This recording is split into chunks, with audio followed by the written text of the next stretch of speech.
ఏ గూటి పక్షులు ఆ గూటికే చేరతాయి అన్నట్లుగా ఇప్పుడు విజయసాయిరెడ్డి గారు తన ముసుగుని తొలగించేశాడని చెప్పొచ్చండి. ఒక వాక్యం చాలు ఇప్పుడు ప్రస్తుతం జరుగుతున్నటువంటి రాజకీయ పరిణామాలపై పెద్ద సందేహాన్ని రేకెత్తించడానికి. అమరావతికి చట్టబద్ధత కల్పించడం కోసం పార్లమెంట్లో సైతం బిల్లు పెట్టి కేంద్ర ప్రభుత్వం కూడా సానుకూలంగా ఉన్నటువంటి సమయం చూసుకొని ఈయన అమరావతి కమరావతి అనే ఒక చర్చను తెరపైకి లేవదీయటానికి తన ట్విట్టర్ ఏదైతే ఉందో ట్విట్టర్ అకౌంట్లో పిచ్చి కోతలు కూయిస్తున్నాడండి. టైమింగ్ గమనించండి. అమరావతి లీగల్ స్టేటస్ చర్చ నడుస్తున్నటువంటి టైంలోనే ఈ కొత్త పదం కమరావతి అంటే అమరావతి మీద మరలా వైషమ్యం రేపటం కోసం, కులాల చిచ్చు రేపటం కోసం. ఇక ఆ దెబ్బతోటి ఇతను అసలు ముసుగు తొలగిపోయినట్లే అయిపోయిందని ఇప్పుడు ఎటు చూసినా ముసుగు తీసేశాం కదా అని చెప్పి ఢిల్లీకి కూడా ప్రయాణం అయిపోయాడు. ఎలాగూ నా ముసుగు తొలగిపోయింది, ట్వీట్ చేశాను, నా మాటలు బయటికి అందరికీ అర్థమైపోతున్నాయి, ఇక నా ముసుగు తొలగిపోయింది కాబట్టి నేను ఇక ఏదైనా నా అడుగులు కదపొచ్చు అన్నట్లుగా ఢిల్లీకి కూడా ప్రయాణమయ్యాడండి. ఢిల్లీ టూర్ రాజకీయాల్లో ఇది ఎప్పుడూ సాదాసీదా విషయమేం కాదు. మరి రాజ్యసభ సీటుకి ఆయన రాజీనామా చేసి తర్వాత బీజేపీలోకి వెళ్తాడేమో అనేటటువంటి కొన్ని అనుమానాలు కూడా ఒకప్పుడు వచ్చాయి. ఆ వచ్చినటువంటి టైంలోనే నేను రాజకీయాలకు దూరంగా ఉంటాను, నేను వ్యవసాయం చేసుకుంటాను అని ప్రకటించుకున్నటువంటి విజయసాయిరెడ్డి రాజకీయాల్లోకి దూరం అంటూనే దీనిపైన ట్వీట్లు చేయటం, మరలా ఇప్పుడు ఢిల్లీ ప్రయాణం అవటం ఇది సహజ పరిస్థితులేనా అంటే కొన్ని ప్రశ్నలు లేవనిస్తుందండి. ఏ జగన్మోహన్ రెడ్డికి ఆత్మలాగా ఉండేవాడు అంటారు. అంటే ఇప్పుడు ఈ జగన్మోహన్ రెడ్డి ఎవరైతే ఉన్నారో జగన్మోహన్ రెడ్డి గారికి విజయసాయిరెడ్డి గారు ఆత్మలా ఉండేవారు అనమాట ఒకప్పుడు, అది అందరికీ తెలిసిందే. అలాంటి వ్యక్తి ఒక్కసారిగా దూరం అవుతాడా? ఇదే పాయింట్ ఇప్పుడు రాజకీయాల్లో చర్చ అండి. మళ్ళీ అమరావతి అంశంతో రంగప్రవేశం చేయడానికి ఒక అవకాశం దొరికింది విజయసాయిరెడ్డికి. 3 రాజధానులు ఏ తొంగలో తొక్కేసా మళ్ళీ ఇప్పుడు 3 ఊళ్ళతోటి అంటే 3 సిటీలతోటి రాజధాని అనేటటువంటి అంశం పైకి తీసుకొచ్చారు. 3 రాజధానులు ఆగిపోయింది అనుకున్నటువంటి వేళ కొత్త రూపంలో మళ్ళీ క్యాపిటల్ డిబేట్. అమరావతి ప్రాంతంలో సంబరాలు అంబరాన్ని అంటుతున్నాయి.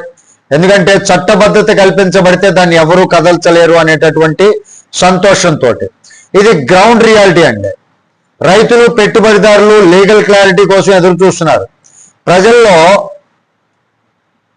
ఇది వీళ్ళు చేస్తున్నటువంటి పనులు ఏవైతే ఉన్నాయో ఒక సస్పెన్స్ క్రియేట్ చేయడం కోసం, ఒక రకమైనటువంటి కన్ఫ్యూజన్ క్రియేట్ చేయడానిక, వస్తున్నటువంటి పెట్టుబడులు ఆపటానిక అనేటటువంటి సందేహాలు కూడా వస్తున్నాయి.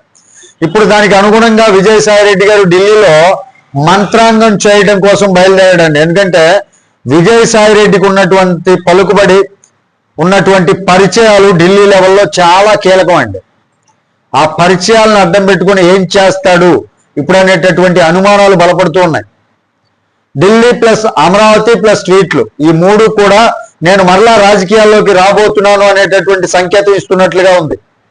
కేంద్రం ఇచ్చినటువంటి గ్రాంట్లు ఆ ఇన్ఫార్టర్ రాకుండా చేయటానిక, ఇది నిజమా లేక రాజకీయ ఆరోపణలా అన్నది పరిశీలనలో ఉండాల్సినటువంటి అంశం.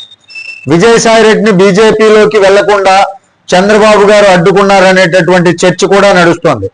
ఇది పొలిటికల్ సర్కిల్లో వినిపిస్తున్నటువంటి మరో కథనం అండి. మోదీ అమిత్ షా ఆ స్థాయిలో మంత్రాంగం చేయగలిగినటువంటి వ్యక్తి విజయసాయిరెడ్డి. ఇది అబద్ధమేం కాదు, ఇది వాస్తవం. అతని ఢిల్లీ కనెక్షన్స్ గురించి ఇప్పుడు మళ్ళీ చర్చ మొదలైందండి. త్రిశంకు స్వర్గం లాంటి స్థితిలో ఉన్నటువంటి విజయసాయిరెడ్డి ఇప్పుడు మరలా ఆ కన్ఫ్యూజన్ స్టేట్ నుండి రాజకీయాల్లోకి వస్తున్నాడని చెప్పొచ్చు. ఒక సామెత ఉందండి, దొంగలు ఎంతకాలం దాక్కుంటారు చెప్పండి, అసలు బుద్ధి ఎప్పటికైనా సరే బయటపడుతుంది.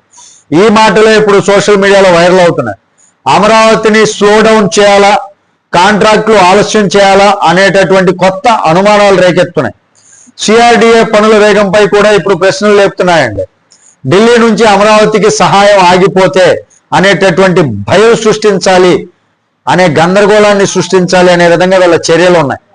ఇక మొత్తం ముసుగు ఎప్పుడు తీస్తాడో, జగన్ని ఎప్పుడు ఆటేసుకుంటాడో అంటే వాటేసుకుంటాడో చూడాలండి. మళ్ళీ ఇంతకు ముందులాగా ఆలింగనం చేసుకుని ఎప్పుడు మేమిద్దరం ఒకటే అని బయటపడతాడో చూడాలి.